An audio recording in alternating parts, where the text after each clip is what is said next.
Alright, welcome back to the shop. Today is going to be sort of an interesting, exercise in trying to figure stuff out. My problem right now is that I've got a thermometer in my refrigerator out here, and you see that it's 51 degrees.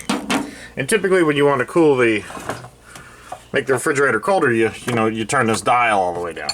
So it's not getting as cold as I would like it, and it's functioning. It's brand new. I mean, when I say brand new, like, month or two, 3 months, something like that. It's a cheapo fridge. I think I paid $90 for it or something like that. But what I'm going to do is try to assess, or try to make it cooler by adding some insulation. I've got some of this bubble wrap. You see RVs, they put it in the windows and stuff like that, the reflective material. I think I might be able to line this and add some insulation to it and get this thing to cool a little bit more. I thought that I would be able to make some sort of evaluation. I mean, this is a Fleur, borrowed this from work, but it's a radiant energy thing, so you can tell temperatures of different stuff. But anyway, it doesn't really tell me a lot in terms of the refrigerator, so it doesn't. Anyway, if you can see that, the darker colors are the colder section, so it's sort of hard to get video of a video here.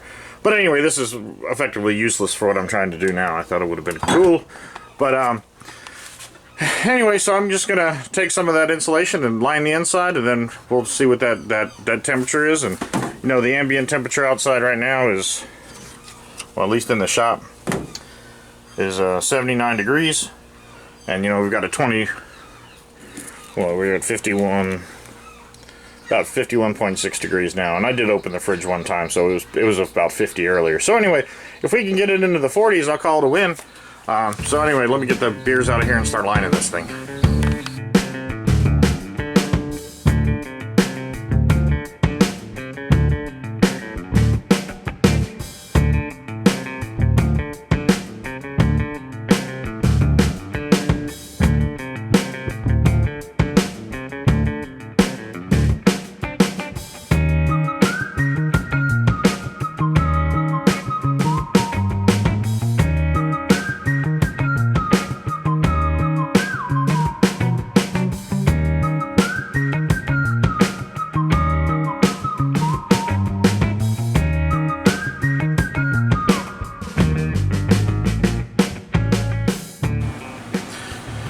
Alright, I've got the beer fridge cooling down now. We'll see how that works out. While I'm waiting to see how that works, I'm going to take this old broken handle and see if I can fit it onto this. It says Snap-on. Some people are going to be ecstatic about Snap-on. But this appears to be a brass hammer. But what I want to do here is sort of, I'm not going to fancy this up too much because, let me find my other hammer. Alright. I'm going to probably just leave this exactly as it is, because it's not steel. These shards probably aren't going to come flying off like I'd be worried about, like with the steel hammer. I mean, they obviously do fly off, but anyway, my point is that I don't know exactly what this material is. I have, somebody said, I think it was Scoutcrafter said, be careful. They make beryllium hammers, non-sparking hammers, and beryllium, if you can, if you generate a dust with it, if you grind it or sand it or something like that and get it in your lungs, no good. So anyway, you want to try to avoid that stuff. And I guess, a rule of thumb, just for safety purposes, is, if it's really old and it's not rusty, it's probably, some exotic stuff. So I don't know how old this is.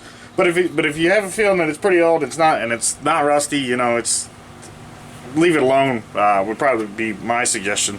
But anyway, what I want to do is fit the handle on this, and this old handle, I'm not exactly sure what happened to it, but I don't mind a hammer with a short handle on it, so we'll just go ahead and saw this off and get it fit on here, and go from there.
there's the snap-on little brass hammer. It's got a short handle on it, but I don't mind. It's not like I'm really walloping on stuff with these brass hammers.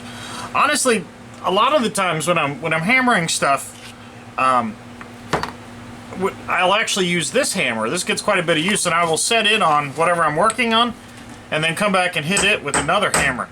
And it sort of allows me to, you know, be really pinpoint when I'm smashing into stuff with it. So anyway, this little one gets quite a bit of use, and honestly, you know, you can use any size hammer you want to with it at that point, whether you're just going to come through and use a big hammer or a little hammer, whatever. So this gets quite a bit of use in the shop.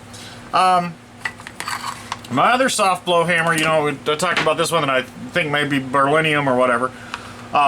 I should do some research on it and figure out what it is. But anyway, yeah, these are my brass hammers or non-sparking hammers or whatever you want to call it. But then I use this quite a bit, this non-marring dead blow hammer. And this is just the Tecton El Cheapo stuff from Amazon.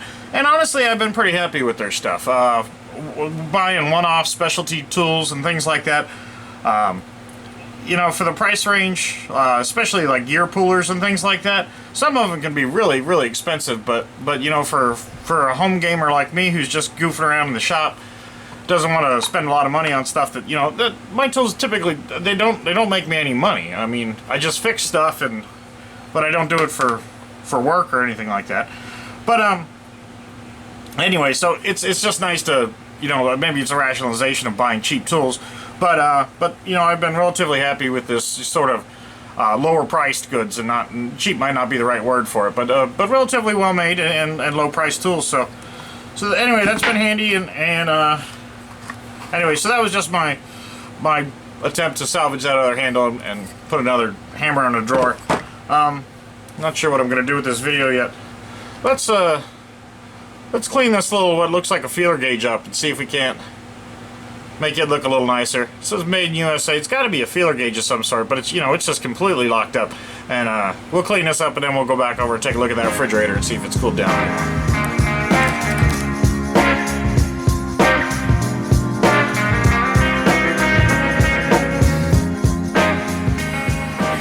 Alright, so I was able to get this thing freed up, but it's so the rusting and everything was, or you know, just the corrosion on there is so bad that I can't make out the sizes anymore of this feeler gauge, so it's junk. But anyway, let's go over and check on that beer fridge and see if it's got any colder. Alright, so here we are a day later. I've got this little meter in here, and it's saying 39 degrees, 38.9, whatever. So it's reading a little bit warmer than this multimeter, which is reading 35. And I think what we were looking at before was in the 50s. So I think that there's two things that have happened here, and I've confounded any results that I may have by, you know, I thawed out the freezer section up here. So I'm not going to credit all this insulation to, you know, the gains that I've had here. I think maybe defrosting that could have been helpful, but I'm thinking that this probably doesn't hurt anything. So anyway, I don't know. I guess the moral of the story is that if you defrost your fridge and spend $12 on that insulating stuff, you'll have colder beer. So anyway, that's it for this video. So thanks for watching, thanks for subscribing, and I hope this was some benefit to somebody. Thanks, have a good day.